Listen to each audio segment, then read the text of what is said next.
Bismillah, alhamdulillah, wassalatu wassalamu ala rasulillah, amma ba'd.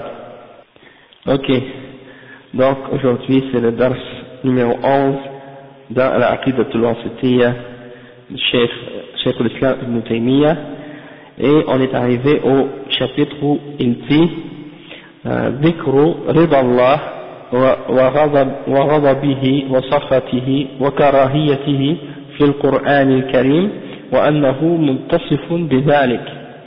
Ça veut dire que de mentionner que Allah subhanahu wa ta'ala il a son agrément, de mentionner que l'agrément c'est une des attributs d'Allah subhanahu wa ta'ala, et de même que la colère, son ghadabuhu, ghadabullah c'est la colère d'Allah, sakhatillah ça veut dire le fait qu'il ait un courroux contre quelqu'un, ou bien disons de la colère contre quelqu'un, et karahiyatuhu qu'il déteste. Allah subhanahu wa ta'ala il déteste certaines choses et certaines personnes, et il est en colère contre certaines choses et certaines personnes, et il est disons satisfait de certaines choses et de certaines personnes, et c'est de ça qu'on va parler aujourd'hui, d'après ce que Allah subhanahu wa ta'ala a expliqué dans le Coran. Donc le cheikh il commence et il dit wa qawluhu radiyallahu anhum wa radu anhu, c'est-à-dire ça c'est un verset dans Surat Al-Ma'idah, qui dit que Allah subhanahu wa ta'ala a agréé les sahaba, il a été satisfait d'eux, et eux ont été satisfaits de lui, et il mentionne une autre ayah qui dit وَمَنْ يَقْتُلْ مُؤْمِنًا مُتَعَمِّدًا فَجَزَاؤُهُ جَهَنَّمْ خَالِدًا فِيهَا وَغَضِبَ اللَّهُ عَلَيْهِ وَلَعَنَهُ. C'est-à-dire que Allah il dit, et celui qui tue un croyant intentionnellement, alors sa récompense sera l'enfer, et il demeurera éternellement dedans, et Allah est en colère contre lui, وَغَضِبَ اللَّهُ عَلَيْهِ وَلَعَنَهُ, et Allah subhanahu wa ta'ala le maudit. D'accord? Donc ça c'est dans le verset 93 dans Surat An-Nisa. Après, Allah subhanahu wa ta'ala, le cheikh il mentionne une autre ayah dans laquelle Allah subhanahu wa ta'ala dit ذلك بأنهم اتبعوا ما أسخط الله وكرهوا رضوانه وعليكم السلام ورحمة الله فأحبط أعمالهم. Donc ça c'est dans Surat Muhammad le verset 28, dans lequel Allah subhanahu wa ta'ala dit, le verset qui est avant ça dit et lorsque les anges vont arriver, ils vont vont prendre leurs âmes, et comment lorsque les anges vont venir prendre leurs âmes, ils vont frapper leur visage et leur dos. Donc ça c'est le verset qui est avant. Puis après Allah dit ça c'est pourquoi les anges vont les frapper comme ça, ils vont les punir comme ça, c'est parce que ils ont suivi ce qui attire le courroux d'Allah subhanahu wa ta'ala, ou sa colère, et ils ont détesté son agrément. وَكَرِهُوا رِضْوَانَهُ. Une autre ayah que le cheikh a mentionné c'est فَلَمَّا أَسَفُونَا انتقمنا منهم. Lorsqu'ils nous ont irrités, nous nous vengeâmes d'eux, c'est-à-dire Allah s'est vengé d'eux. Et ensuite le cheikh Ibn Taymiyyah mentionne une autre ayah dans laquelle Allah subhanahu wa ta'ala dit وَلَكِنْ كَرِهَ اللَّهُ بِعَثَهُمْ فَثَبَّطَهُمْ. Ça veut dire mais Allah subhanahu wa ta'ala a détesté leur départ, alors il les a rendus paresseux. Et ça c'est au sujet des hypocrites, lorsqu'ils ne voulaient pas partir pour Tabouk, dans la bataille de Tabouk, Allah subhanahu wa ta'ala a détesté leur départ, alors il les a rendus paresseux pour pas qu'ils sortent justement. Et ensuite le cheikh il mentionne enfin un dernier ayah qui dit كَبُرَ مَقْتًا عِنْدَ اللَّهِ أَن تَقُولُوا مَا لَا تَفْعَلُونَ. Donc c'est-à-dire c'est quelque chose qui est très détestable pour Allah subhanahu wa ta'ala de dire ce que vous ne faites pas. Et le mot utilisé ici pour qu'est-ce qu'Allah déteste, c'est al-maqtan, kabura maqtan. Donc ça c'est une autre des attributs qu'Allah s'est donné. Et là, le cheikh, il explique maintenant, Cheikh Al-Fawzan, il va expliquer qu'est-ce que ça signifie tout ça. Parce que au dernier cours, on a expliqué que Allah subhanahu wa ta'ala aime, a de l'amour pour ses serviteurs, et il aime le bien, etc. Et on a parlé également de son pardon et de sa miséricorde, mais également il faut connaître que Allah subhanahu wa ta'ala a également une colère et qu'il déteste certaines choses qui sont contraires à ce qu'il a ordonné, et il a donc une haine pour certaines choses, et c'est ça qu'on va expliquer maintenant en détail, Inch'Allah. Donc, le cheikh il dit, الشرح قوله رضي الله عنهم ورضوا عنه أي رضي عنهم بما عملوه من الطاعات الخالصة له ورضوا عنه بما جزاهم به من النعيم. Le cheikh il dit que, qu'est-ce que ça veut dire quand on dit que Allah a été satisfait d'eux et que eux ont été satisfaits de lui? Ça veut dire que Allah subhanahu wa ta'ala a été satisfait à cause de ce qu'ils ont fait des œuvres d'obéissance qui ont été faites de façon sincère et pure pour lui, et eux ont été satisfaits de lui, c'est-à-dire eux, les sahaba ont été satisfaits d'Allah subhanahu wa ta'ala à cause de toute la grâce que Allah subhanahu wa ta'ala leur a faite. Et le cheikh il explique, il dit وَالرِّضَى مِنْهُ سُبْحَانَهُ هُوَ أَرْفَعُ دَرَجَاتِ النَّعِيمِ قال تعالى ورضوان من الله أكبر. Et après il dit ورضاهم عنه هو رضا كل منهم بمنزلته حتى يظن أنه لم يؤت أحد خيرا مما أوتي. Qu'est-ce que ça veut dire? Wa alaykum assalam wa rahmatullahi wa barakatuh. Qu'est-ce que ça veut dire? Ça veut dire que la satisfaction que Allah subhanahu wa ta'ala a pour eux, c'est une des plus grands degrés de grâce. Déjà, le fait que Allah subhanahu wa ta'ala soit satisfait de toi, c'est une grâce en soi-même. Et le cheikh il mentionne le verset 72 dans Surat At-Tawbah, dans lequel Allah subhanahu wa ta'ala dit wa ridwanun min Allahi akbar.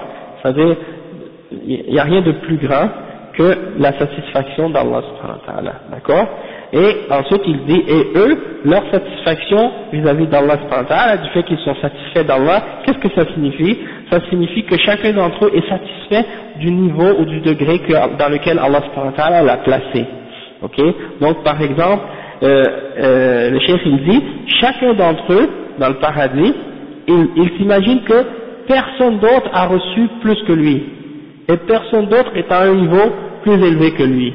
Donc ça veut dire, chacun dans le paradis est satisfait de ce que Allah subhanahu wa ta'ala lui a donné. Ensuite il dit وقوله ومن يقتل مؤمنا متعمدا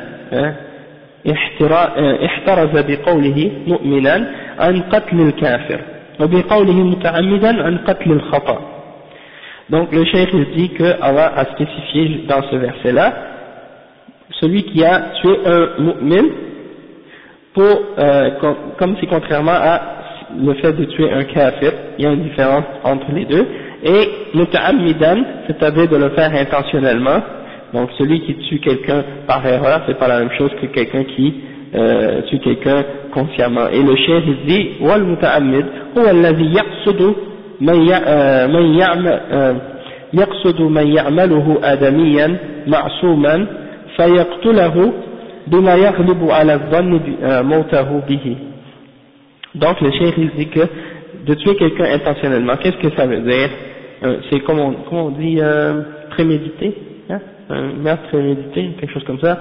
Bon, qu'est-ce que ça veut dire? Le cheikh il donne la définition, il dit c'est que tu fasses une action avec une intention de tuer une personne qui est disons protégée, ma'souman, c'est-à-dire t'as pas le droit de le tuer, c'est une personne qui est interdite de tuer, ben tu le tues ou tu lui fais quelque chose dans le but de le faire mourir par quelque chose que tu penses que en le faisant ça risque de le tuer. C'est une définition disons plus comment on pourrait dire technique ou comment ça dire terminologique de qu'est-ce que ça signifie le meurtre disons intentionnel selon la charia. J'ai essayé de traduire ça le plus clairement possible, mais c'est pas si simple que ça. Donc le cheikh dit wa qawluhu fajaza'uhu ay iqabuhu fil akhirah jahannam. Son châtiment à celui qui a tué quelqu'un intentionnellement, un musulman, un mu'min, un croyant intentionnellement, et bien sa récompense ou son châtiment. Allah l'appelle des fois, le châtiment des mécréants, il l'appelle jaza, c'est-à-dire une récompense. Et en même temps, c'est juste en même temps, c'est comme si il y a une façon de les humilier encore plus, du fait que vous avez goûté à votre récompense, en réalité, c'est un châtiment.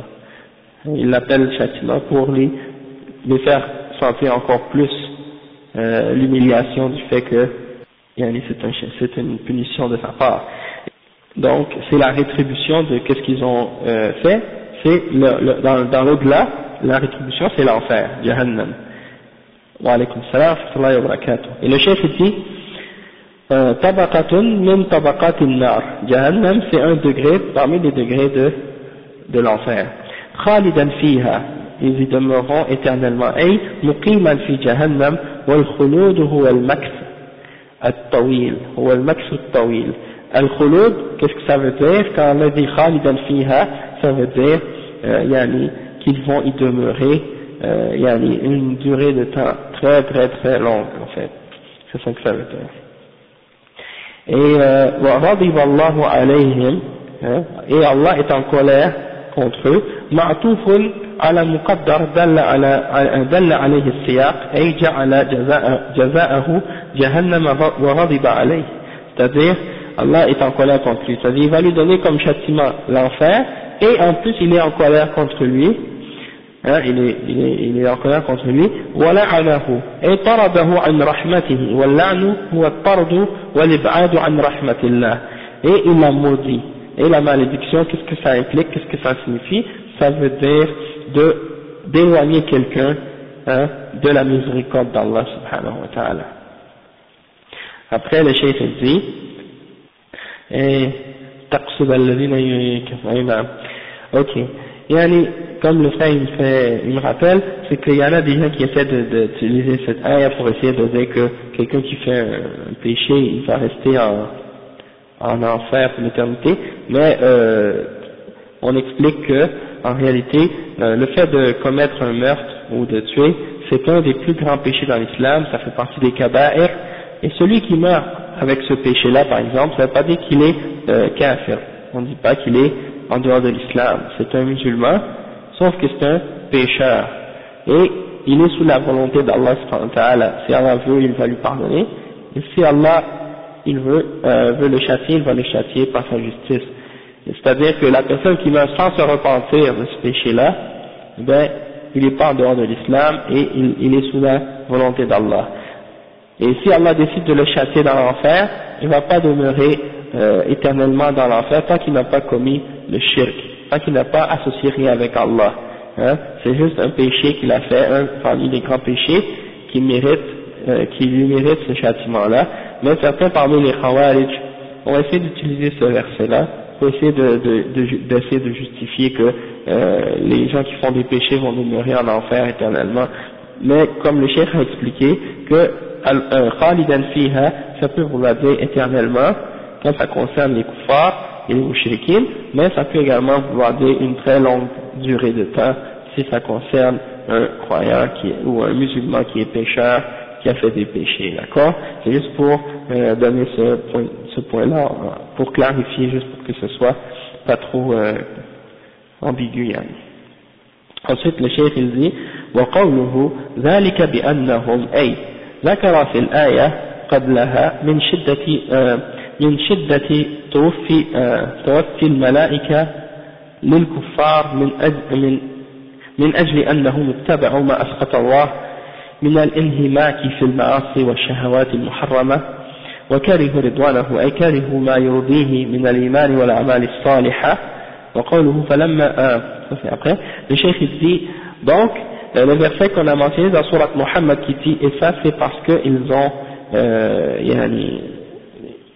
ont suivi ce qui attire la colère ou le courroux d'Allah subhanahu wa ta'ala. Le cheikh dit que ce qui a été mentionné avant, c'est justement le verset qui parle de la dureté des anges envers eux lorsqu'ils vont prendre leur âme, l'âme de ceux qui ont fait des péchés, qui ont suivi leur passion. Donc, c'est ce qu'il dit, le cheikh il dit, étant donné qu'ils ont fait des péchés, qu'ils ont suivi ce que Allah déteste, les anges vont venir prendre leur âme et ils vont les frapper, comme Allah dit, la face et le dos. Et après il dit donc, ça c'est le fait qu'ils ont suivi ce que Allah déteste, parce qu'ils ont suivi les péchés. Wa alaykum salam wa rahmatullahi wa barakatuh. Ils se sont laissés plonger dans les péchés et dans les désirs et les passions interdites, et donc et ils ont détesté ce qui attire l'agrément d'Allah subhanahu wa ta'ala, ils ont détesté ce que Allah subhanahu wa ta'ala aime et agrée de la foi et de la foi et des bonnes œuvres. Alors à cause de ça, donc ils ont reçu cette colère. Après le cheikh dit wa qawluhu falamma asafuna ay aghdabuna. Donc ça c'est, si je ne me trompe pas, c'est dans Surat al-Zukhruf, et ça parle du peuple de Pharaon, du peuple de Pharaon. Allah il dit à propos du peuple de Pharaon, à cause qu'ils ont obéi à Pharaon dans le mal, et bien il dit lorsqu'ils nous ont mis en colère,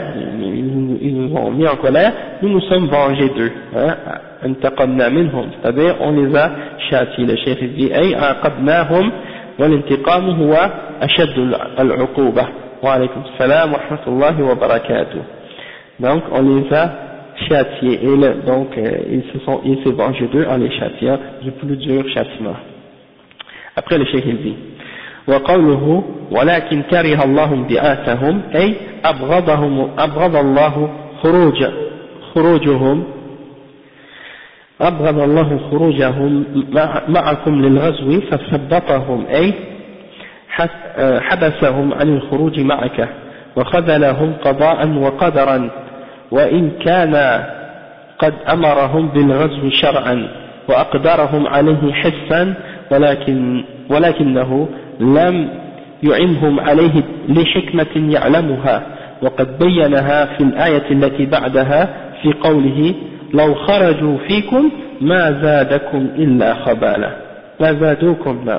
لو خرجوا فيكم ما زادوكم إلا خبالا. بارك الله فيك. Donc le chef il dit que Allah subhanahu wa ta'ala a dit, mais Allah a détesté leur départ, les munafiqin, lors de la bataille de Tabouk. Allah a détesté leur départ, et Allah a détesté qu'ils sortent avec vous dans le combat, c'est-à-dire avec le prophète sallallahu alayhi wa sallam et les compagnons. Alors il les a rendus paresseux pour les empêcher de sortir. Et il a fait en sorte qu'ils ne sortent pas par son décret et par sa prédestination. Même s'il leur avait commandé auparavant de sortir selon la révélation, c'est-à-dire dans la révélation, Allah subhanahu wa ta'ala a fait descendre les versets pour leur ordonner et les commander de sortir avec le prophète sallallahu alayhi wa sallam, de même que le prophète sallallahu alayhi wa sallam leur a commandé de sortir. Donc l'ordre selon la charia était déjà révélé qu'ils devaient sortir, et Allah subhanahu wa ta'ala leur a donné les moyens physiques pour pouvoir le faire, c'est-à-dire il leur a donné tout ce qu'ils avaient besoin pour pouvoir partir, la monture, la force physique, la santé, etc. Donc ils n'avaient pas d'excuses pour pas y aller, d'accord? Et après il dit walakinnahu lam yu'inhum alayhi. Allah subhanahu wa ta'ala par contre ne les a pas aidés à partir à cause d'une sagesse qu'il connaissait en eux, à cause d'une sagesse qu'il connaissait, et il dit وَقَدْ بَيَّنَهَا فِي الْآيَةِ الَّتِي بَعْدَهَا. Allah l'a expliqué c'est quoi cette sagesse, il l'a expliqué dans le verset qui vient après, c'est-à-dire que Allah a dit لَوْ خَرَجُوا فِيكُمْ مَا زَادُوكُمْ إِلَّا خَبَالًا, c'est-à-dire s'ils étaient sortis avec vous, ils vous auraient juste augmenté en khabala, c'est-à-dire du fait qu'ils vont pas avoir envie de combattre, et ils vont les retarder, puis ils vont les le mot exact, ok, l'hésitation, wa alaykum salam wa rahmatullah. Donc ils vont les augmenter uniquement dans le doute, dans l'hésitation, puis dans le fait de ne pas vouloir يعني combattre sérieusement contre eux. Ça va, Hamza? Donc, le Cheikh dit وقوله كبر مقتا أي عظم ذلك في المقت وهو البغض. Donc, le Cheikh il dit, le verset dans lequel Allah subhanahu wa ta'ala dit كبر مقتا, ça veut dire que yani Allah subhanahu wa ta'ala a une grande colère et un grand dégoût, un dédain pour yani ceux qui disent qu'est-ce qu'ils ne font pas. مقتا منصوب على التمييز أن تقولوا ما لا تفعلون أي أن تعدلوا أو أن تعدوا من أنفسكم خيرا ثم لا تفوا بما وعدتم. C'est-à-dire Allah déteste que vous ne faisiez pas ce que vous aviez dit, c'est-à-dire vous avez promis que vous alliez faire quelque chose puis ensuite vous ne le faites pas. Donc Allah subhanahu wa ta'ala déteste une chose pareille. وقد ورد في سبب نزولها أن ناسا من المؤمنين قبل أن يفرض الجهاد يقولون وددنا لو أن الله أخبرنا بأحب الأعمال فنعمل به، فأخبر الله نبيه صلى الله عليه وسلم أن أحب الأعمال إيمان بالله لا شك فيه وجهاد أهل معصيته الذين خالفوا الإيمان ولم يقروا به، فلما نزل الجهاد كره ذلك أناس من المؤمنين وشق عليهم أمره. Donc le cheikh il dit que il y a une raison qui a été expliquée pourquoi ce verset-là a été descendu. Et le cheikh il dit que c'est à cause qu'un groupe parmi les croyants, Allah, avant que le djihad soit commandé, avant que la lutte contre les kuffars soit ordonnée, et il disait on aimerait savoir ou on aimerait que Allah nous informe de la meilleure œuvre, de l'œuvre qui est la plus aimée pour Allah subhanahu wa ta'ala, comme ça on va le faire. Et donc Allah subhanahu wa ta'ala il a informé son prophète sallallahu alayhi wa sallam de la meilleure œuvre, et il a dit que c'est de croire en Allah d'une foi qui n'a pas de doute, une foi qui n'est pas accompagnée de doute, et de faire un combat ou de lutter contre les gens qui désobéissent à ses commandements et ceux qui s'opposent à la foi.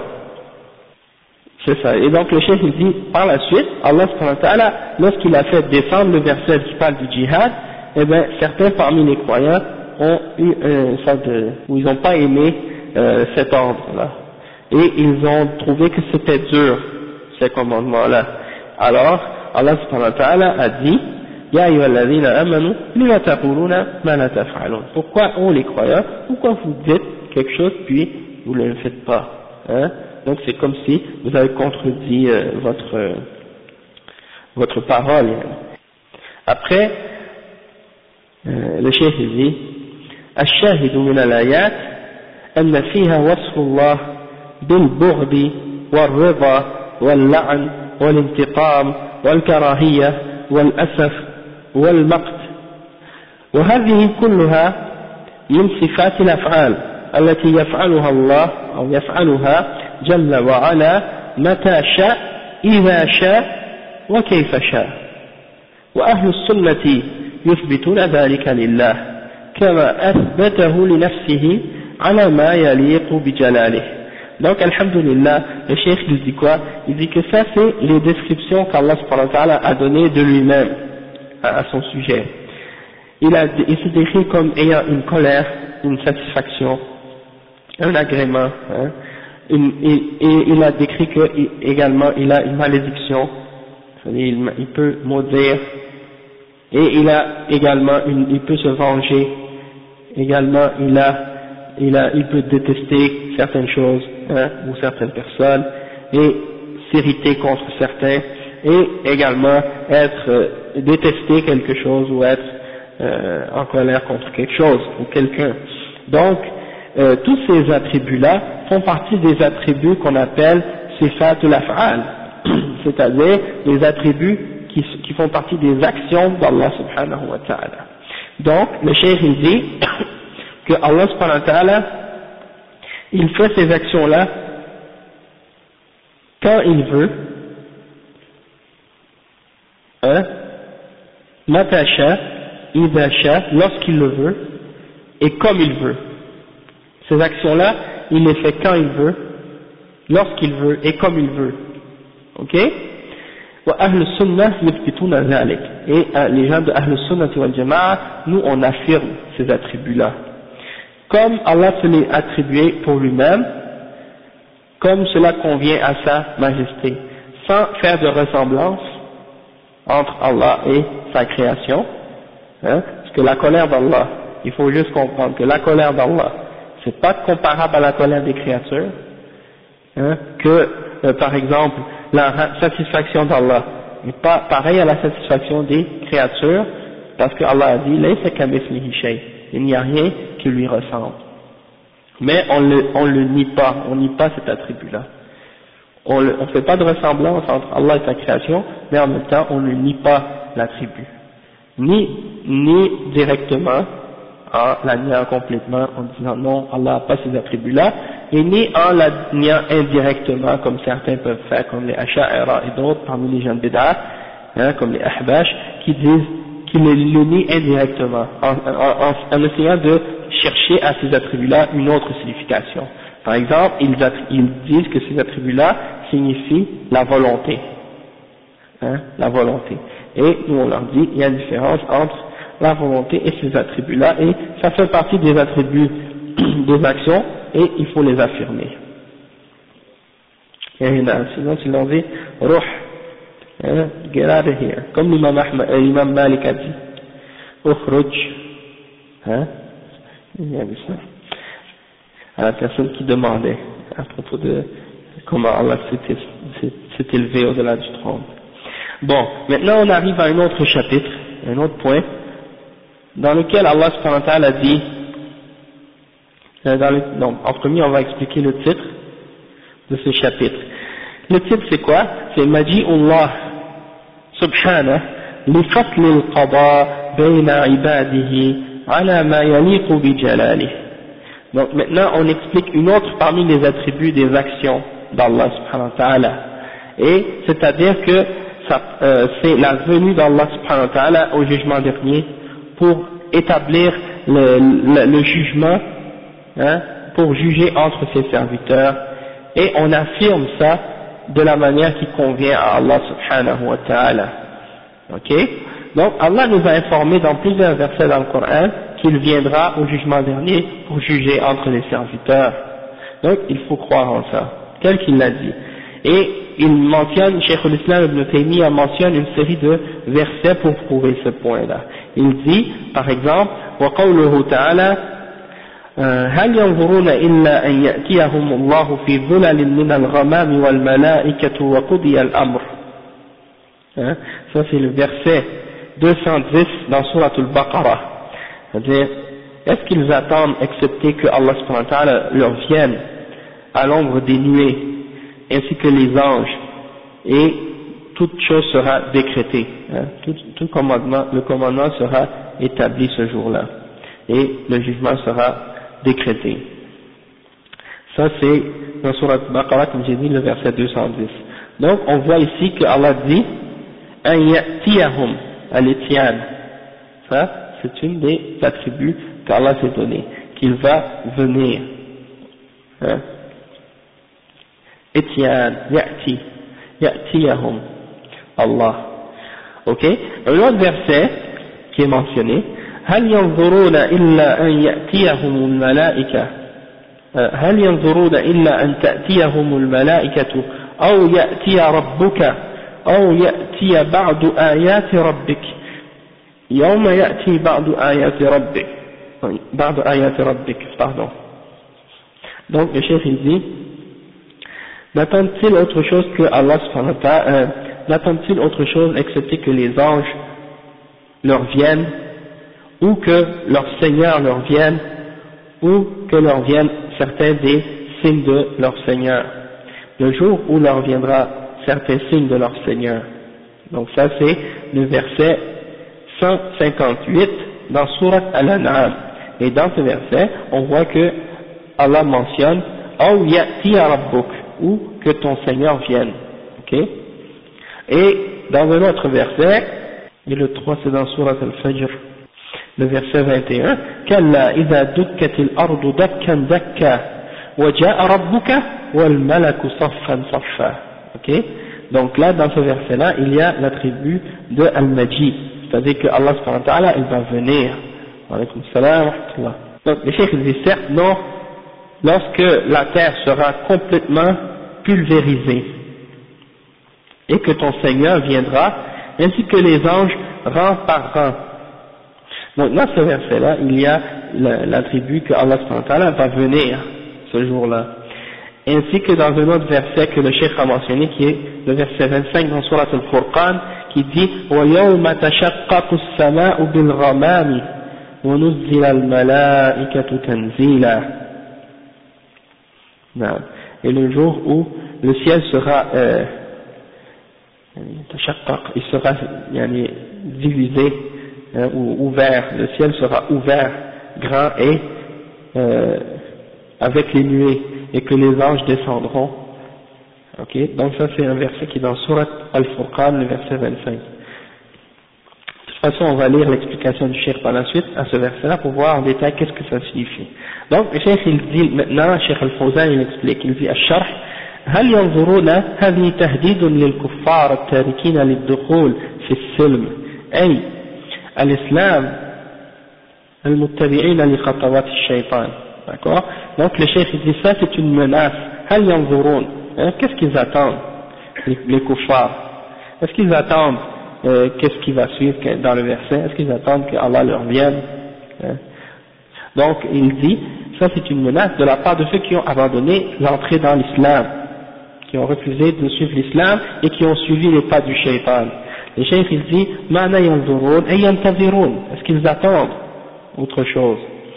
Donc يقال نظرت وانتظرته بمعنى واحد, on peut dire نظرته ou نظرته, ça veut dire attendre, les deux ça veut dire la même chose. إلا أن يأتيهم الله ذاته سبحانه وتعالى لفصل القضاء بينهم يوم القيامة فيجازي كل عامل بعمله. Donc le jour où Allah subhanahu wa ta'ala viendra lui-même pour juger entre eux au jugement dernier, et il va récompenser chacun selon ce qu'il a fait. Ok, après il dit fi dhulalin min al-ghamam wa dhulal jam'u dhilla, naam jam'u dhilla wa hiya ma yudhilluka. Al-dhulal c'est le pluriel de dhilla, c'est le pluriel de ça veut dire des comme une sorte d'ombre. Ok, wal ghamam as-sahab. Donc al-ghamam c'est as-sahab al-raqiq al-abyad. Al-ghamam c'est qu'est-ce qui a été traduit comme étant les nuées, c'est des petits nuages vraiment fins et qui sont blancs.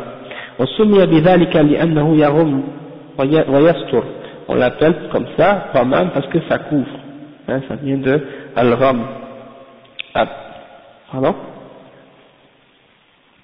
Non, c'est pas sur la terre, c'est dans le ciel. Oui, c'est une nuée, c'est comme une sorte de buée, un petit nuage fin, mince qui est blanc, ça flotte dans les airs. Ok? Après il dit al-malaika, ay al-malaika yaji'una fi dhilalin min al-ghamam, c'est-à-dire les anges ils vont descendre dans ces nuages, dans ces ombrages de nuées. Ok? Wa qudiya al-amr, ay furiga min al-amri alladhi huwa ihlakuhum, c'est-à-dire ce jour-là Allah subhanahu wa ta'ala va terminer avec eux leur affaire et il va les faire périr, c'est-à-dire les non-croyants. Après il dit وقوله هل ينظرون إلا أن يأتيهم الملائكة, est-ce qu'ils attendent autre chose excepté que les anges leur viennent لقبض أرواحهم أي لقبض أرواحهم, c'est-à-dire est-ce qu'ils attendent autre chose que les anges leur viennent pour arracher leurs âmes, أو يأتي ربك بذاته سبحانه وتعالى لفصل القضاء بين العباد, ou bien est-ce qu'ils attendent que ton Seigneur en personne vienne pour juger entre eux et entre les serviteurs, أو يأتي بعض آيات ربك وهو طلوع الشمس من مغربها وذلك أحد أشراط الساعة الكبار إذا وقع أغلق باب التوبة فلا تقبل. Donc ça on a expliqué ça, on avait déjà eu un cours là-dessus. ou que certains parmi les signes de ton Seigneur arrivent ou s'accomplissent. Et le cheikh il dit que ça c'est lorsque le soleil se lèvera de son occident, de l'occident ou de l'ouest. Le cheikh il dit que ça fait partie des plus grands signes de l'heure du jugement dernier, qui font partie, c'est des grands signes. Et à partir de ce moment-là, la porte de la repentance sera fermée et ne sera plus acceptée. Après le cheikh il dit, pour expliquer l'autre verset dans Surat Al-Fajr, il dit قوله كلا حرف ردع وزجر أما ذكر قبلها أي وما هكذا ينبغي أن يكون عملكم من عدم إكرام اليتيم وعدم الحظ على إطعام المسكين وأكل التراث وحب المال بكثرة شديدة. Donc le cheikh il dit كلا, lorsque Allah subhanahu wa ta'ala dit ça, c'est comme pour blâmer ou pour répondre à ce qu'il a dit auparavant dans le verset, que il ne faut pas que vos actions soient de cette façon, c'est-à-dire non, vos actions ne doivent pas être de cette façon, c'est-à-dire dans le sens que vous ne donnez pas vous n'êtes pas wa alaykum salam wa rahmatullahi wa barakatuh, c'est-à-dire vous n'êtes pas généreux envers les orphelins, hein. Kalla bal la tukrimuna al-yatim, vous n'êtes pas généreux envers les orphelins, et vous n'incitez pas à nourrir les pauvres, et vous mangez l'héritage et tout, et vous aimez les biens d'un amour énorme, hein. Donc tout ça c'est des choses que vous ne devez pas faire et que vous ne devez pas avoir comme caractéristique. Et après il continue, il dit إذا دكت الأرض دكا دكا أي زلزلت وحركت تحريكا بعد تحريك حتى انهدم كل ما عليها من بناء. Le cheikh il dit que qu'est-ce que ça veut dire دكت الأرض دكا دكا? Ça veut dire qu'elle sera secouée d'une façon tellement grande que tout ce qui est dessus de construction sera détruit complètement. وَعَادَ هَبَاءً مَنْثُورًا, et ça devient comme de la poussière pulvérisée. وَجَاءَ رَبُّكَ بِذَاتِهِ سُبْحَانَهُ وَتَعَالَى لِفَصْلِ الْقَضَاءِ بَيْنَ عِبَادِهِ. Donc, et ton Seigneur viendra par lui-même pour juger entre ses serviteurs le jour du jugement. وَالْمَلَكُ, ainsi que les anges, صفا صفا منصوب على الحال أي متصفين أو مصطفين صفا بعد صف, c'est-à-dire ils vont venir en rang par rang. وقد أحذقوا بالجن والإنس كل أهل السماء يكونون صفا واحدا محيطين بالأرض ومن فيها فيكونون 7 صفوف. Donc il dit que ils vont entourer les hommes et les djinns, et ils seront tous donc autour de la terre, et ils vont former 7 rangs. Et après il dit وقوله ويوم تشقق السماء أي يوم القيامة تشقق السماء أي تنفطر وتنفرج بالغمام الذي هو ذلل النور ذلل النور العظيم الذي ينبهر الأبصار. Donc le cheikh il explique, il dit que le ciel sera fendu, hein, ce jour-là, au jour du jugement dernier, tanfariju wa tanfatir, il va être fendu, craqué, hein, et c'est-à-dire, et il y aura une nuée et une lumière énorme et incroyable qui va sortir, qui va aveugler les yeux et les regards. Donc il y aura une grande lumière à travers les nuées et les gens vont être aveuglés et leur regard va être ébloui. وَنَزَّلَ الْمَلَائِكَةُ تَنْزِيلًا إِلَى الْأَرْضِ فَيَحِيطُونَ بِالْخَلَائِقِ فِي مَقَامِ الْمَحْشَرِ ثُمَّ يَجِيءُ الرَّبُّ لِفَصْلِ الْقَضَاءِ بَيْنَ عِبَادِهِ. Donc les anges vont descendre par la suite vers la terre et ils vont entourer les créatures dans la place où ils seront tous rassemblés, et ton Seigneur, le Seigneur Allah subhanahu wa ta'ala va venir pour juger entre ses serviteurs. le cheikh il dit الشاهد من الآيات أنها أفادت إثبات المجيء والإتيان لله يوم القيامة بذاته على ما يليق بجلاله لفصل القضاء بين عباده ومجيئه وإتيانه سبحانه وتعالى من صفاته الفعلية يجب إثباتهما على حقيقتهما لا يجوز تأويلهما بمجيء أو إتيان أمره كما يفعله نفاة الصفات فيقولون وجاء ربك أي جاء أمره وهذا من تحريف آيات الله. Donc le cheikh il dit que qu'est-ce qu'on veut tirer de ces versets-là, qu'est-ce qu'on veut comprendre de ces versets-là en ce qui concerne notre croyance au nom et aux attributs d'Allah subhanahu wa ta'ala, c'est que ces versets-là ont affirmé que Allah subhanahu wa ta'ala a deux attributs qui est Al-Maji et Al-Ityan, qui signifie que Allah subhanahu wa ta'ala va venir lui-même au jugement dernier d'une façon qui lui convient, qui convient à sa majesté, et qu'il va juger entre ses serviteurs ce jour-là. Donc, le fait de croire, il faut croire qu'il va venir et qu'il a Al-Maji et Al-Ityan, et que ça fait partie de ses attributs d'action, c'est-à-dire les attributs de ses actions. Et il est obligatoire de les affirmer telles quelles, réellement, comme étant réelles. Et il n'est pas permis de les interpréter ou de les déformer leur sens en disant que Al-Maji, c'est-à-dire que c'est le commandement d'Allah qui va venir. Parce que c'est ça que les Asha'ira, les gens bid'ah, ils déforment cet attribut-là et ils disent, au lieu de dire que Allah subhanahu wa ta'ala va venir, ils disent c'est le commandement d'Allah qui va venir. Et ça c'est une façon de déformer le sens du verset et pour nier sa signification réelle. Donc ils disent le commandement de ton Seigneur viendra, et donc le cheikh dit ça, c'est de déformer le sens du verset.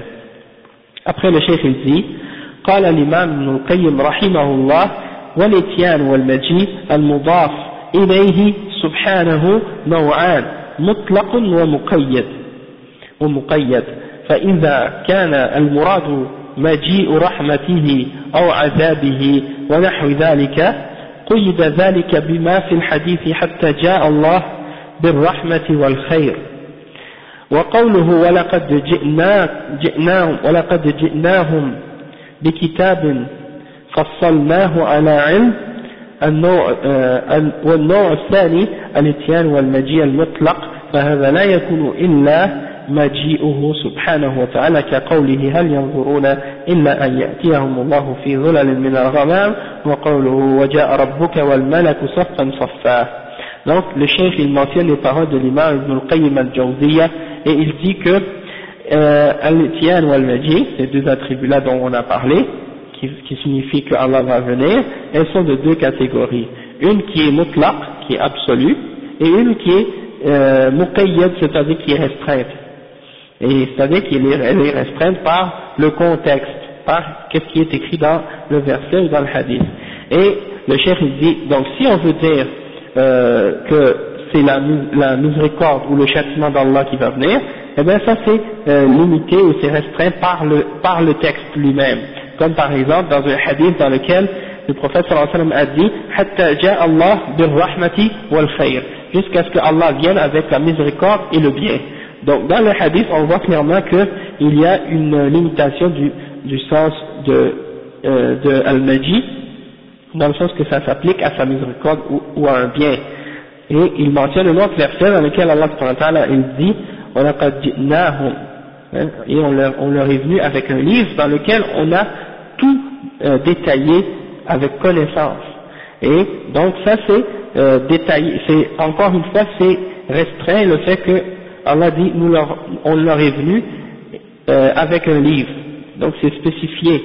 Tandis qu'il y a l'autre forme de magie qui est absolue, c'est-à-dire il a été mentionné tel quel sans aucune restreinte, aucune limitation, et donc dans ce sens-là on ne peut pas l'appliquer excepté pour Allah subhanahu wa ta'ala. Et c'est dans le verset qu'il a mentionné comme par exemple est-ce qu'ils attendent excepté qu'Allah leur vienne dans une nuée, dans l'ombre des nuées. Et également l'autre verset et ton Seigneur viendra ainsi que les anges rangés par rangés. Donc Ça c'est la façon dont on doit affirmer les attributs d'Allah subhanahu wa ta'ala tels quels. C'est ça la façon des salafs. Ça fait partie des attributs, des actions d'Allah subhanahu wa ta'ala. Il les fait comme il veut, lorsqu'il veut et quand il veut. Hein, et comme il veut. Donc il faut affirmer ça. Allah subhanahu wa ta'ala, il se l'est affirmé. C'est pas nous. On n'a pas décidé de lui affirmer ces attributs-là. C'est lui-même qui nous a décrit ça de lui-même dans le Coran. D'accord? Et bien entendu, il a dit, Laysa kamithlihi shay. Il n'y a rien qui lui ressemble. Wa huwa as-sami' al-basir. Donc il n'y a rien qui ressemble à Allah subhanahu wa ta'ala. Et si donc on doit prendre ces versets-là et on doit comprendre que Allah subhanahu wa ta'ala, il n'est pas semblable à sa création. Et donc, on affirme les attributs, et on croit que c'est des attributs réels qu'il s'est donnés, mais on n'essaie pas de transformer leur sens ou de faire une ressemblance entre Allah et sa créature. Maintenant, il y a les ulama qui ont réfuté les gens de Bid'a, comme par exemple les Asha'ira, qui nient les attributs d'Allah subhanahu wa ta'ala, qui déforment leur sens, et il leur a dit, par exemple, ils leur ont dit, ce que vous dites au sujet d'Allah et de ses attributs, est-ce que le prophète sallallahu alayhi wa sallam le savait, hein? Comme par exemple le fait qu'ils disent que non, Allah subhanahu wa ta'ala, il ne s'est pas élevé au-delà de son trône, l'istiwa ça veut pas dire ça, ça veut dire qu'il, par exemple ils disent ça veut dire, l'istiwa ça veut dire qu'il a pris le pouvoir sur le trône, ou bien quand ils disent al-Majid, c'est pas Al-Majid, c'est pas Allah qui va venir, mais c'est son commandement qui va venir, ou la main, c'est pas sa main, c'est par exemple sa force, ou des choses de ce genre. Eh bien, on peut leur poser la question, est-ce que le prophète sallallahu alayhi wa sallam, il savait que c'était pas sa main, que c'était pas l'istiwa, que c'était pas la venue, hein? Donc, ils ont deux choix. Soit qu'ils disent non, et s'ils disent non, ben ça veut dire qu'ils sont perdus, parce que ça veut dire qu'ils savent mieux, eux ils savent mieux que le prophète sallallahu alayhi wa sallam, et ça c'est pas possible. Et s'ils disent oui, ils savaient, on peut leur poser une deuxième question. هل عنده القدرة على بيانه؟ Est-ce que le prophète sallallahu alayhi wa sallam était capable de l'expliquer, cette chose-là? Ils ont encore là deux choix. Soit qu'ils disent non, il n'avait pas la capacité de l'expliquer, donc dans ce cas-là, on va dire, s'il n'avait pas la capacité de l'expliquer, et vous avez la capacité de l'expliquer, vous êtes capable de l'expliquer, donc vous prétendez être meilleur que le prophète sallallahu alayhi wa sallam, hein? Et ça c'est un égarement. Alors là, ils ont seulement l'autre possibilité, c'est de dire que oui, il avait la capacité de l'expliquer, ok? Et troisièmement, maintenant tu dois leur poser une troisième question, maintenant qu'ils ont répondu oui à cette question-là, tu leur dis, هل نصح الأمة ببيانه أو تركهم؟ Est-ce que le prophète sallallahu alayhi wa sallam a incité la Ummah à clarifier ces choses-là, ou bien il les a laissées, sans rentrer dans ces détails-là, et sans interpréter les choses de cette façon dont vous le faites? Et là, ils ont juste deux possibilités, encore une fois, soit qu'ils disent non, et s'ils disent non. Et s'ils disent, c'est-à-dire, est-ce qu'il a donné le conseil à la Ummah de clarifier ça, ou bien il les a laissés? Mais là, ils vont dire, oui, il les a laissés. Hein, il les a laissés, il n'a pas expliqué ça. Dans ce cas-là, s'ils disent ça, ça veut dire, ben si le prophète sallallahu alayhi wa sallam, il a laissé la Ummah, sans parler de ça, sans rentrer dans les déformations des sens et tout ça, alors vous, pourquoi vous ne les laissez pas? Et pourquoi vous n'acceptez pas les textes tels quels? Hein? Et s'ils disent non, s'ils disent dans le sens que oui, il a expliqué ça et il a pas dit, il a demandé à la Ummah de l'expliquer, il ne les a pas laissés, et là il faut leur demander d'amener leurs preuves, hein, d'amener les preuves, s'ils ont des preuves, et il n'y a pas de preuves à ce sujet-là, parce que tous les textes dans le Coran et dans la Sunna affirment les attributs d'Allah. Et on trouve, si on regarde et on lit dans les hadiths et on lit dans le Coran, on voit que tous les attributs d'Allah sont affirmés et expliqués en détail, sans qu'il n'y ait jamais une note ou une clarification de dire il ne faut pas croire en ces attributs-là, la main ça ne veut pas dire la main, la venue ça ne veut pas dire la venue, l'ouïe ça ne veut pas dire l'ouïe, la vue ça ne veut pas dire la vue, l'istiwa ça ne veut pas dire l'istiwa, etc. Donc on voit pas ça nulle part. Et le prophète sallallahu alayhi wa sallam s'adresse à tout le monde en même temps. Il s'adresse à la personne qui est éduquée, s'adresse aux bédouins, il s'adresse à la personne ordinaire, de la même façon, et il leur parle à propos d'Allah en mentionnant ces attributs-là, sans craindre jamais que ces gens-là essaient de faire une ressemblance à Allah et sa créature, et sans essayer de déformer les sens.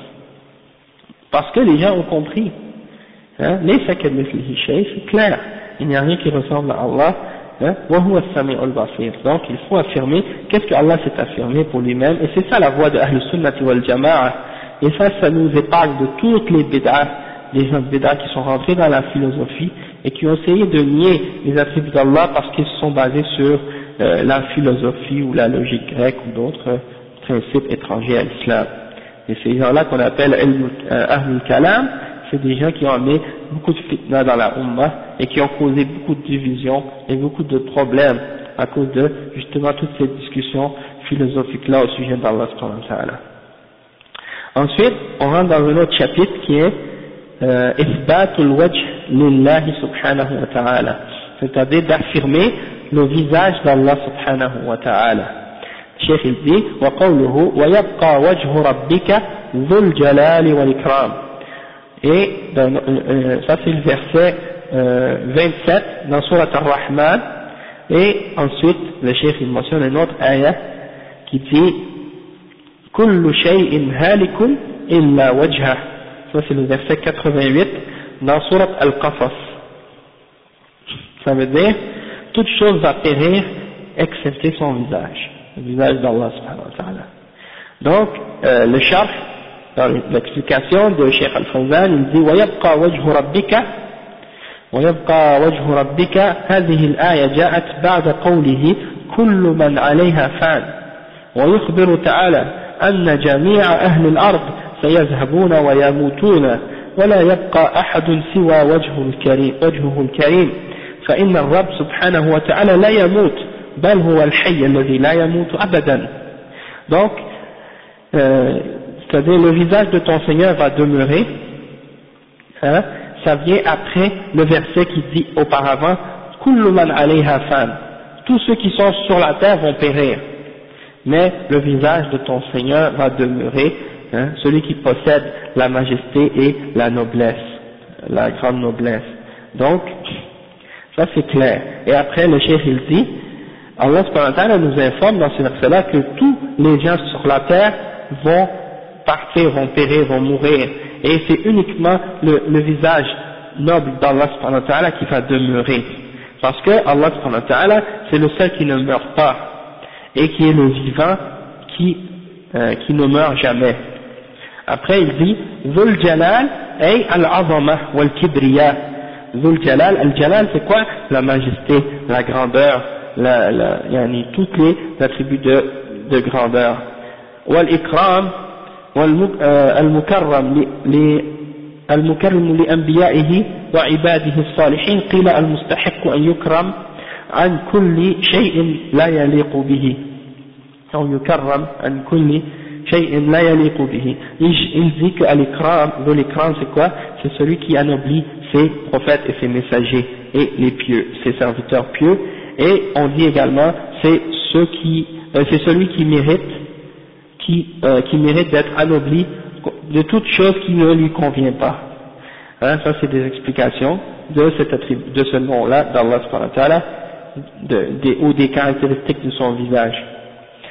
Et il dit وَقَوْلُهُ كُلُّ شَيْءٍ هَالِكٌ أي كل شيء في السماء ومن في الأرض سيذهبون ويموتون إلا وجه الله إلا وجهه منصوب على الاستثناء, وهذا إخبار بأنه الدائم الباقي الذي تموت الخلائق ولا يموت. C'est-à-dire l'autre verset, le cheikh il explique et il dit que toute chose va périr, ça veut dire que tout ce qui est dans les cieux et sur la terre va périr et va mourir, et excepté son visage, hein, et il dit, ça c'est pour nous faire comprendre que Allah subhanahu wa ta'ala c'est lui l'éternel, celui qui reste et qui ne meurt pas, hein, même si toutes les créatures meurent, il reste.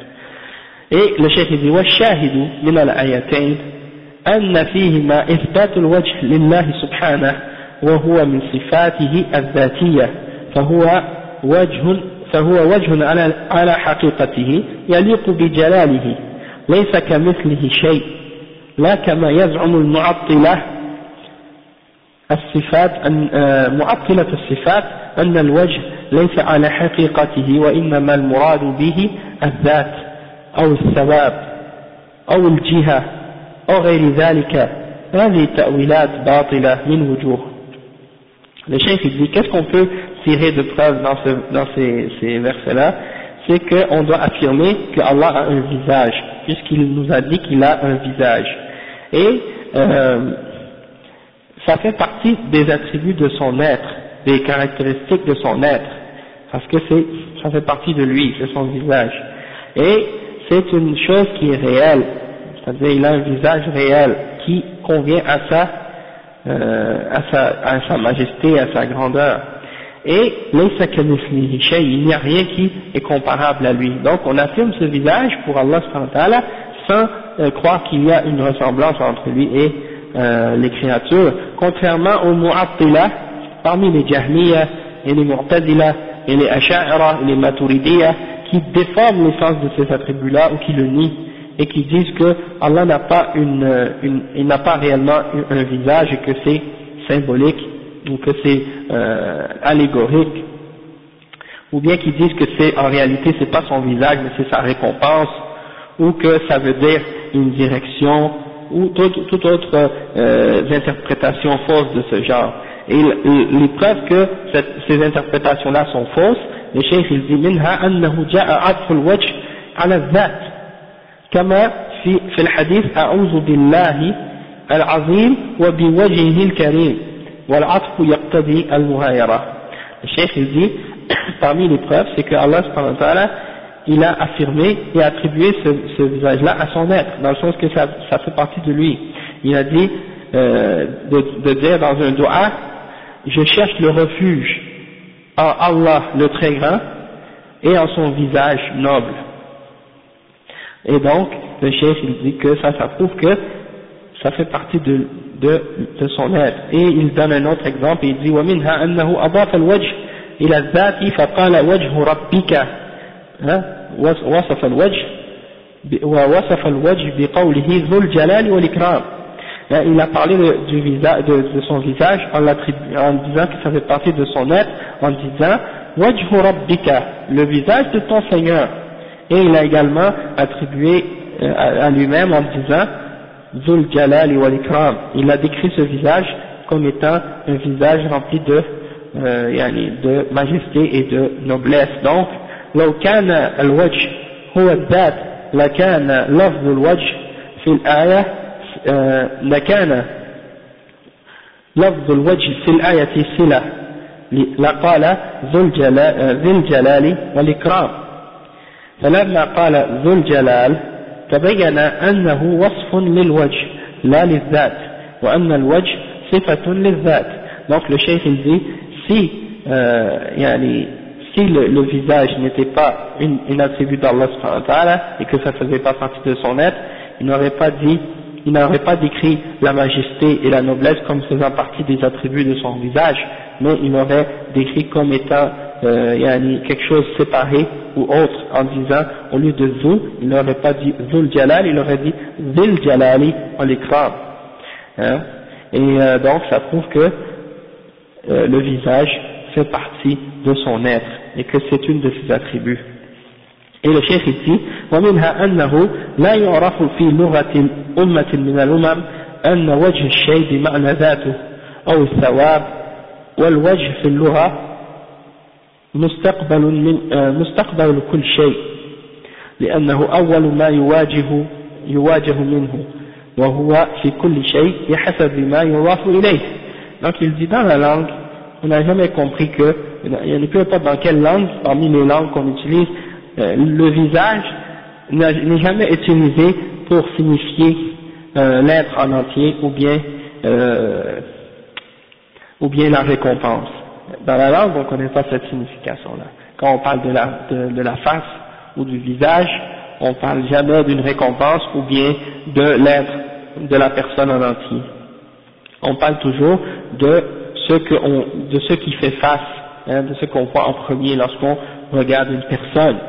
Et selon la chose à laquelle on l'attribue, eh bien ça a une signification différente. Par exemple, si je dis la face de l'immeuble, on comprend que c'est le devant de l'immeuble, c'est la face de l'immeuble. Si je dis la face de la voiture, on comprend que c'est la face d'une voiture. Et si on parle de la face ou du visage d'un être humain, eh bien c'est la face et le visage d'un être humain. Maintenant, si on parle de la face et du visage d'Allah subhanahu wa ta'ala, eh bien c'est la face et le visage d'Allah subhanahu wa ta'ala. Et il n'y a pas de ressemblance entre ces faces. Dans le sens que la face d'Allah est incomparable avec la face d'aucune de ses créatures. De même qu'il n'y a pas de ressemblance entre la face de l'immeuble et la face d'un être humain. D'accord? C'est juste qu'il faut comprendre qu'il faut affirmer l'attribut tel quel, sans essayer de le nier ou de dire que c'est sa récompense ou d'autres choses. Ça c'est la voie des salaf salih, et c'est la voie que Allah nous a enseigné à suivre en nous révélant le Coran et la Sunna, qu'il faut prendre les attributs tels qu'ils sont révélés. Hein? Et les gens de Bid'a, ils essaient toujours de déformer ces sens-là pour essayer de les nier en disant que, avec tout ça de shubuhat, comme par exemple ils disent, mais vous, si vous affirmez ces attributs-là, ça veut dire que vous attribuez que Allah subhanahu wa ta'ala a des membres ou a un corps. Et nous on leur dit, Allah subhanahu wa ta'ala il s'est affirmé ces attributs-là.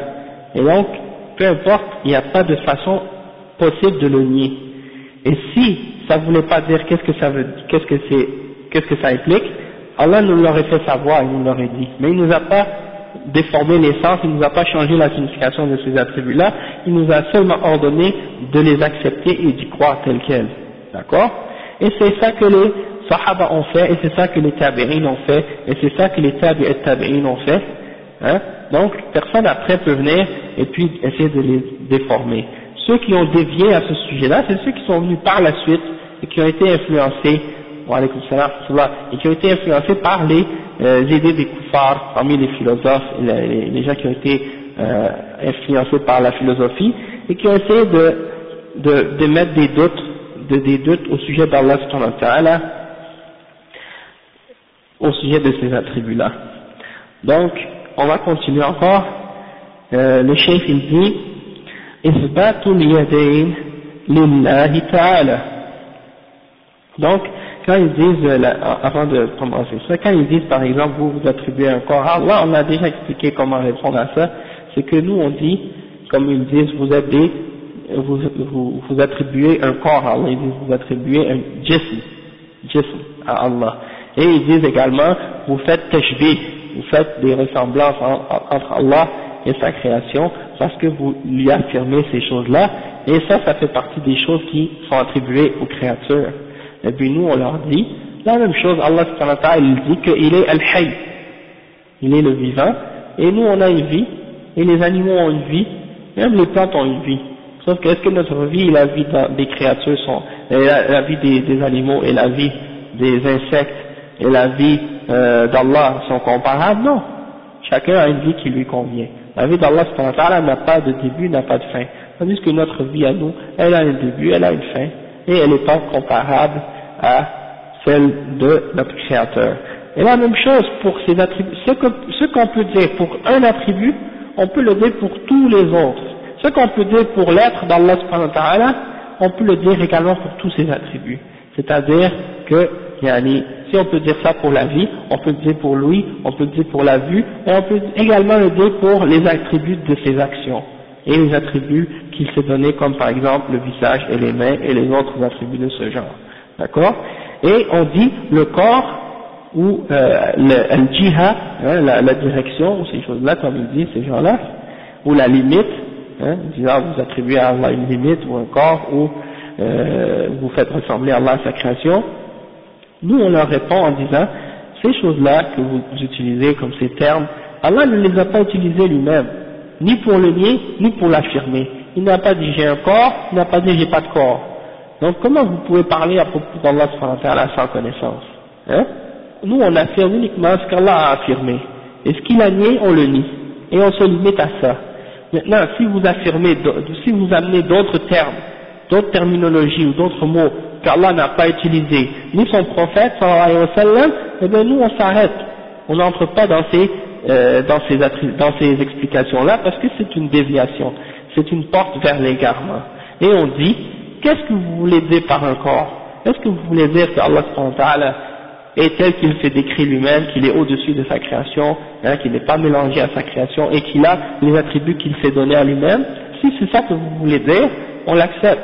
Mais si vous voulez dire par là que Allah subhanahu wa ta'ala est semblable à sa création, hein, et qu'il ressemble à des créatures, alors là on le rejette. Et c'est ça qui est important de comprendre, on doit juste affirmer tel quel ce qu'Allah s'est donné à lui-même. Et c'est la voie d'être épargné de tous les égarements que ces gens-là ont amenés dans l'islam. Ensuite, le chef il dit Ithbatul yadayni lillahi subhanahu wa ta'ala fi al-Qur'an al-Karim. Allah subhanahu wa ta'ala il s'est affirmé les mains, il a dit qu'il a deux mains, et donc on doit affirmer cet attribut-là également. Chef il dit qawluhu wa qawluhu wa ma mana'aka an tasjuda lima khalaqtu bi yaday.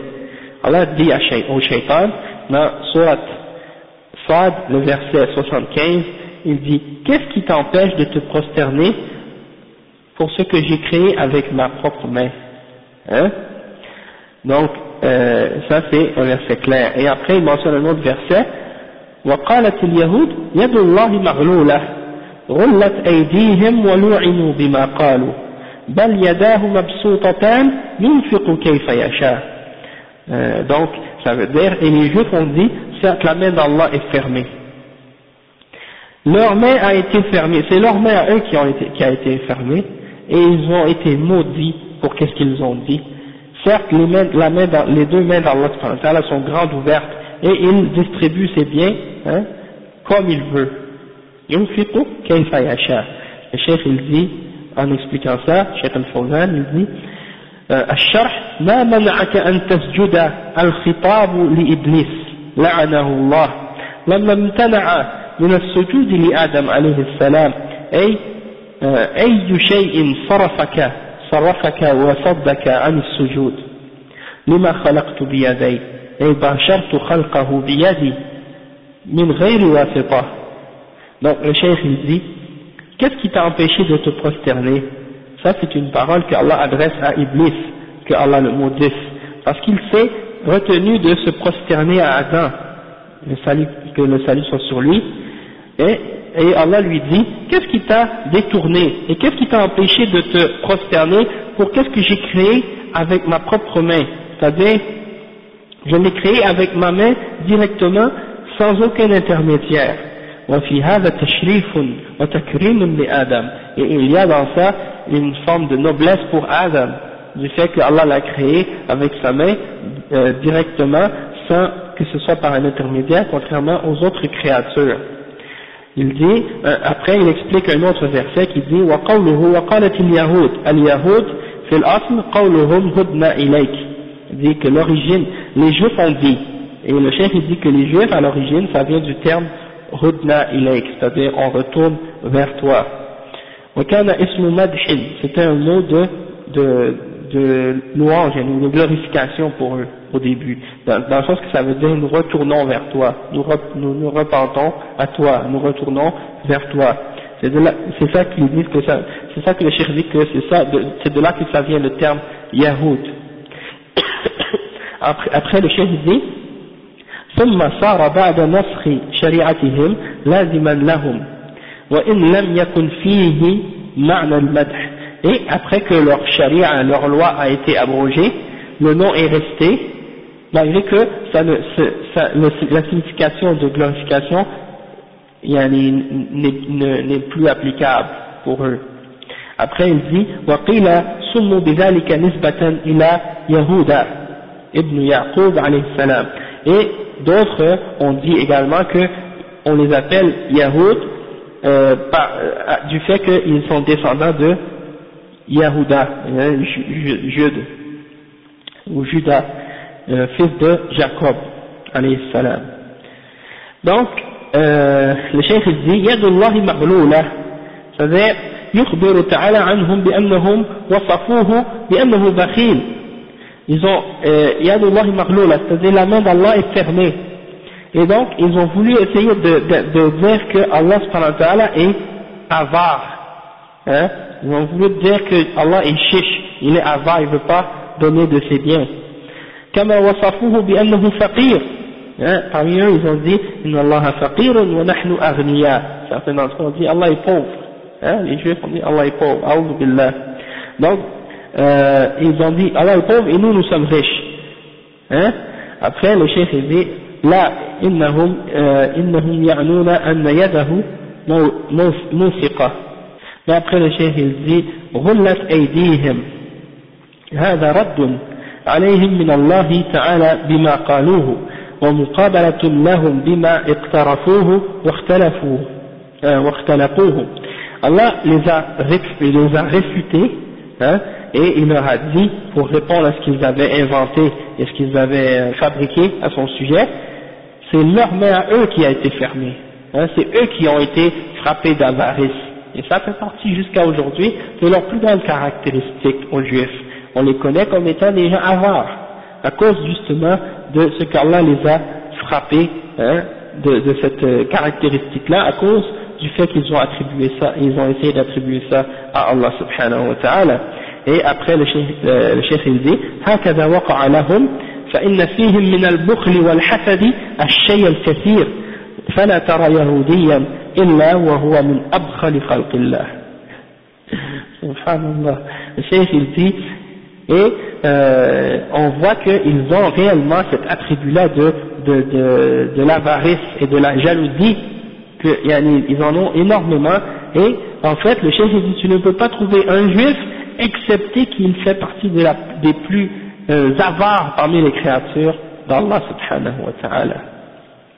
Alhamdulillah. Donc ça c'est clair. Et après il dit وَلُعِنُوا بِمَا قَالُوا, Allah subhanahu wa ta'ala il parle des gens et c'est lui qui les a créés. أَلَا يَعْلَمُ مَنْ خَلَقَ وَهُوَ اللَّطِيفُ الْخَبِيرُ, ne connaît-il pas ce qu'il a créé lui-même alors que c'est lui le créateur, hein? Il sait comment est sa création, il sait la nature des Juifs, comment ils sont, et lorsqu'il nous parle des Juifs ici, il nous parle de leur nature. Il parle pas seulement des Juifs qui vivaient au temps du prophète Mohammed sallallahu alayhi wa sallam, comme certains essaient de comprendre. Il parle des Juifs en tant que leur nature, leur attribut, leurs caractéristiques, et non pas par rapport à les gens qui vivaient juste au temps du prophète sallallahu alayhi wa sallam. Bien entendu, si parmi eux il y en a qui acceptent l'islam et qui entrent dans la foi et qui acceptent la vérité, alhamdulillah, ils sont épargnés de cette mauvais attribut-là et ils entrent dans le rang des mu'minines. Donc, c'est une question de foi, une question de iman. Après le cheikh il dit وَلُعِنُوا بِمَا قَالُوا, et ils ont été maudits à cause de ce qu'ils ont dit. مَعْطُوفٌ عَلَى مَا قَبْلَهُ والباء سببية أي أبعدوا من رحمة الله بسبب هذه المقالة, et ils ont été maudits à cause de ce qu'ils ont dit. Ça signifie qu'ils ont été éloignés de la miséricorde d'Allah à cause de cette parole. Et après le cheikh il dit ثم رد عليهم سبحانه بقوله بل يداه مبسوطتان ينفق كيف يشاء. Ça veut dire بل هو في غاية ما يكون من الجود والعطاء فيداه مبسوطتان بذلك. En fait, ses deux mains sont grandes ouvertes et il est un plus grande expression de générosité et de don. Hein, ses mains sont deux mains grandes ouvertes. Et ينفق كيف يشاء جملة مستأنفة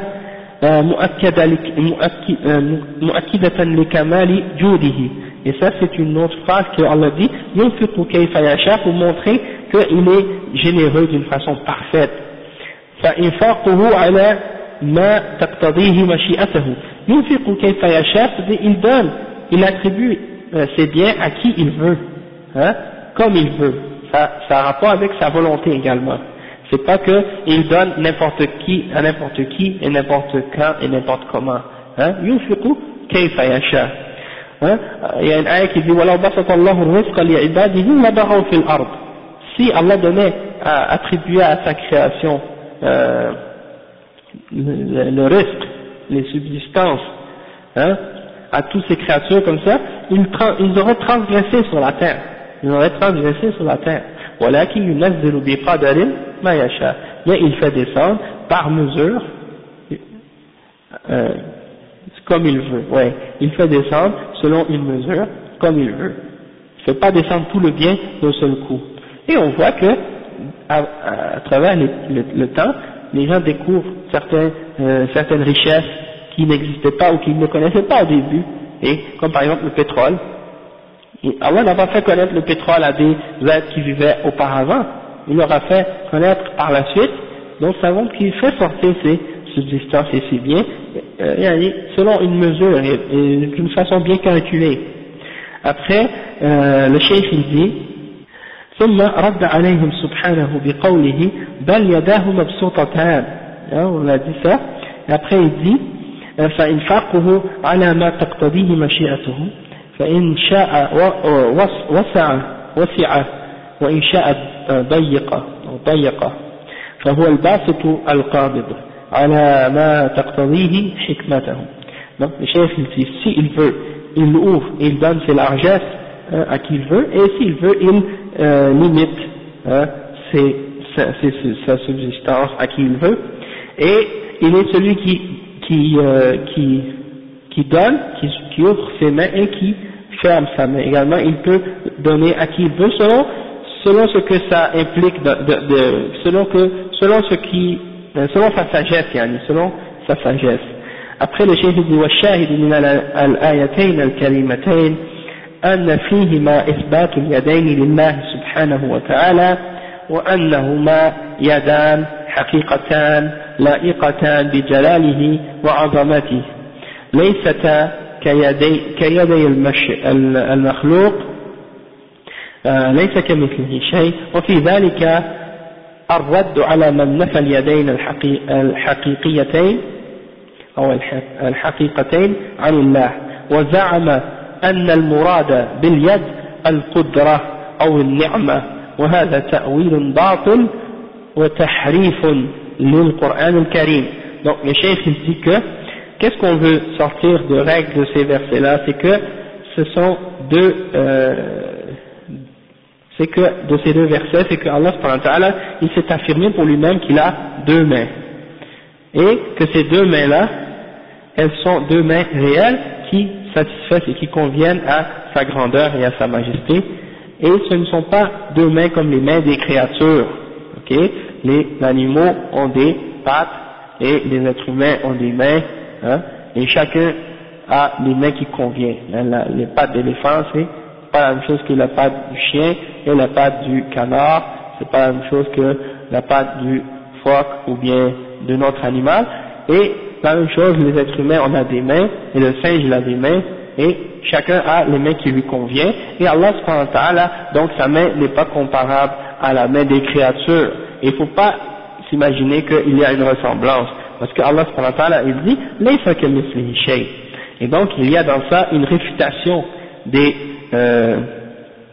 deux mains d'Allah subhanahu wa ta'ala, et celui qui croit que la main, ça veut dire la force ou la grâce d'Allah, alors ça c'est une déformation du sens du Coran, et c'est complètement faux, et c'est rejeté. Et si vous voyez les réfutations des salafs, comme par exemple l'imam Ahmad, l'imam Sufyan ibn Uyayna et les autres imams qui ont écrit des rads pour les gens de Bid'a, Abdullah ibn al-Mubarak et d'autres, ils ont tous réfuté les gens de Bid'a. Quand ils ont écrit leur réfutation, est-ce que vous savez comment ils faisaient pour les réfuter? Ils faisaient juste mentionner les versets qui mentionnaient l'attribut. Ils faisaient juste mentionner les hadiths qui mentionnaient l'attribut. Et ça, pour eux, c'était une réfutation. Et si vous regardez par exemple Kitab al-Tawhid de l'imam al-Bukhari, ou bien Khalq Af'al al-Ibad de l'imam al-Bukhari, il a réfuté ces gens-là en mentionnant les attributs, les hadiths qui mentionnent les attributs, pour montrer qu'il faut les attribuer et il faut y croire. C'était juste ça la façon de les réfuter. Donc si vous voyez un mubtadi' qui vous dit il ne faut pas attribuer telle ou telle chose à Allah, il ne faut pas dire qu'il a une main, il ne faut pas dire qu'il a un visage, vous le dites, wa alaykum salam wa rahmatullah, vous dites bal yadahu mabsutatan, et vous le dites wa yabqa wajhu rabbika dhul jalali wal ikram. C'est clair. Et le chef il dit فالمراد يد الذات لا يد القدرة والنعمة إذ لو كان المراد باليد القدرة كما يقولون لبطل تخصيص آدم بخلقه بهما فإن جميع المخلوقات حتى إبليس خلقت بقدرته فأي مزية لآدم على إبليس في قوله لما خلقت بيديه فكان يمكن لإبليس أن يقول وأنا خلقتني بيدي وأنا خلقتني بيديك إذا كان المراد بها القدرة. Donc le chef il donne un argument solide pour réfuter les gens de Bid'a qui essaient de nier cette attribut-là. Il leur dit il dit ces deux mains-là, c'est les deux mains d'Allah subhanahu wa ta'ala, de son être, et non pas une main de force ou bien de grâce. C'est pas la grâce ou la force.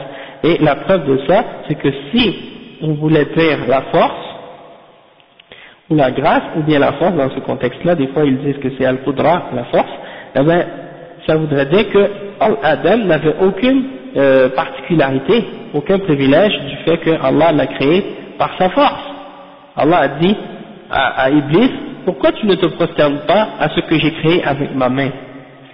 Et si c'était sa force, Iblis aurait pu répondre, et moi aussi tu m'as créé avec ta force, parce qu'il a tout créé avec sa force. Donc il y a une réfutation de ce fait-là, que si il avait créé, si sa main ça voulait dire sa force, eh bien Adam n'avait aucune particularité par rapport à Iblis là-dedans. Et donc ça montre que leur argument est faux. Et le cheikh dit وأيضا لو كان المراد باليد القدرة لوجب أن يكون لله قدرتان وقد أجمع المسلمون على بطلان ذلك. وأيضا لو كان المراد باليد النعمة لكان المعنى أنه خلق آدم بنعمتين وهذا باطل لأن نعم الله كثيرة لا تحصى وليست نعمتين فقط. Donc le cheikh il dit un autre argument pour répondre à leur shubha d'essayer de nier les attributs d'Allah.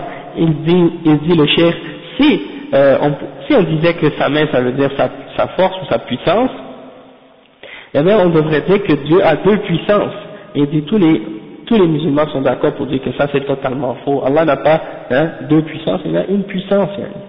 Et après il dit, et si ça voulait dire par exemple sa main, ça voulait dire sa grâce, donc ça voudrait dire que Allah subhanahu wa ta'ala a créé Adam avec deux grâces.